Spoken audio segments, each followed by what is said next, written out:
Today, we're diving into a single, totally transformative idea from James Allen's As a Man Thinketh. It's this: you are, quite literally, what you think. And it all starts with a really powerful way of looking at your own mind. So, the whole idea of the book kicks off right here. Imagine your mind is a garden, and you're the one who owns it. You get to decide what to do with it. You can carefully cultivate it, plant seeds of joy and purpose, or you could just let it go. And that right there is the big question the book asks. Because here's the thing about a garden. It never actually stays empty. If you don't consciously choose what to plant, well, nature's going to choose for you. See, if we don't put in the effort, our minds just naturally get overrun with the weeds of doubt, fear, and worry. And you've got to understand, these weeds aren't just sitting there. They are actively choking out all the potential for growth and just sucking the life out of our mental garden.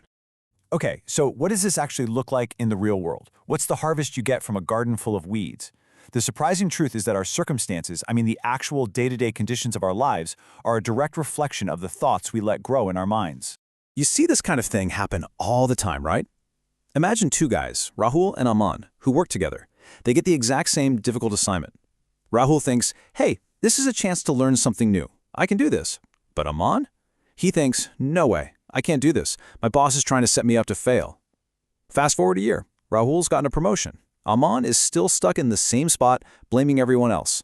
The situation was identical, but their thoughts created completely different worlds for them. And what James Allen is getting at is this: we feel like victims of our circumstances only as long as we believe we are. The second you realize that your thoughts are actually what's shaping your reality, everything changes. You stop being a passive observer and you become the one in charge, the creator of your own life. This next idea illustrates the point so perfectly. Think about it. The rain. It's just rain. It's neutral. It doesn't have any power on its own. It's what it falls on that matters. It hardens a stone, but it makes a seed grow. Our mindset? That's the internal nature. We get to choose if we're the stone or the seed. And look, this isn't just some abstract idea. An unattended mind produces a really bitter harvest. It shows up as a weak character. It creates the very difficult situations we're so afraid of, and it can even, believe it or not, destroy our physical health. Allen tells this story about a woman who was perfectly healthy, but she was so obsessed with the fear of getting sick that her body eventually just gave in to disease. Her thoughts literally became her physical reality. But here's the good news, the really crucial point. We don't have to just sit back and watch the weeds take over. We can, and we absolutely must, become the master gardener of our own minds. It's time to take the reins. And the process is actually pretty straightforward. First, you've got to design your garden. That means identifying a clear purpose for your life. Second, you read the garden. You have to become a watchman for those negative thoughts and pull them out. And third, you plant new seeds by actively practicing positive, purposeful thinking. It's that simple. Design, weed, plant. Think about it. A clear purpose is like the rudder on your ship. Without it, you're just getting tossed around by every little wave of anxiety and fear that comes along. A purpose gives your thoughts a destination, a focus, instead of letting all that mental energy just scatter into the wind. Now, right thinking isn't about just wishful thinking or pretending everything's okay. It's an active discipline. You can think of it like going to a mental gym. Just like someone builds up physical muscle with patient, consistent training, anyone, and I mean anyone, can build mental strength by practicing day after day to choose better, stronger thoughts. So what happens when you actually do this? When you commit to the process and really start tending to your garden? Well, the results are incredible.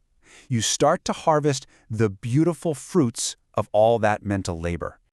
I love this quote. Think about it.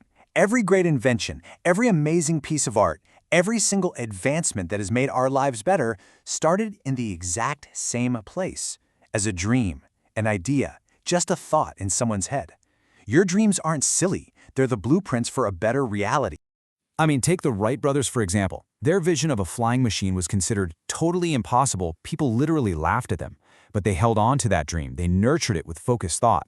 And they turned what was a fantasy into the reality we all just take for granted today. So never, ever forget, your dream is a little glimpse of what's possible for you. And that really gets to the heart of the whole book. Success and failure, they aren't about luck or chance. They are the direct, inevitable result of the thoughts we hold in our minds day in and day out. The person who thinks thoughts of success will achieve success. And the person who dwells on thoughts of failure will experience failure. It's that direct. And the rewards from this mental gardening are huge. We're not just talking about career success or making more money. The real harvest is so much deeper. It's about having robust health, an unshakable inner peace, and a sense of achievement that touches every single part of your life. But what does that inner peace even look like in the real world? There's this incredible story about the Buddha. One day, he's just sitting there, meditating peacefully, and this really angry man comes up and just starts screaming insults right in his face. But the Buddha, he didn't do a thing. He didn't get angry, he didn't get defensive. He just sat there in perfect stillness with this gentle smile on his face and just let the man yell until he ran out of steam and fell silent. Then the Buddha asked him this really simple question. He said, if you offer someone a gift and they do not accept it, to whom does it belong? And the man said, well, it would still belong to me. The Buddha just smiled and said, exactly. You have offered me your anger, and I choose not to accept it. That is the secret to peace. You always have the power to refuse the negativity that other people try to hand to you. So this idea of the garden, our thoughts, our circumstances, our inner peace, it all comes together and leads to one final, incredibly empowering truth about our lives. This is it, the big takeaway. You are not a pawn being moved around in the game of life. You're the one holding the power. You are the master of your thoughts, and because of that, you are the creator of your character, your environment, and in the end, your own destiny. It's like you're a sculptor, and your life, well, that's your block of stone. Other people might just see a shapeless chunk of rock, but you, the artist, you can see the masterpiece that's hiding inside. And every single thought you have is like a strike of the hammer and chisel, chipping away everything that you're not, to reveal the magnificent person you were always meant to be. So in the end, it really all comes down to you. The power is, and it always has been, yours. You're holding the seeds. You are the gardener. The life that you dream of having, it begins with the thoughts you choose to plant, starting right now. So the only real question left is, what are you going to plant?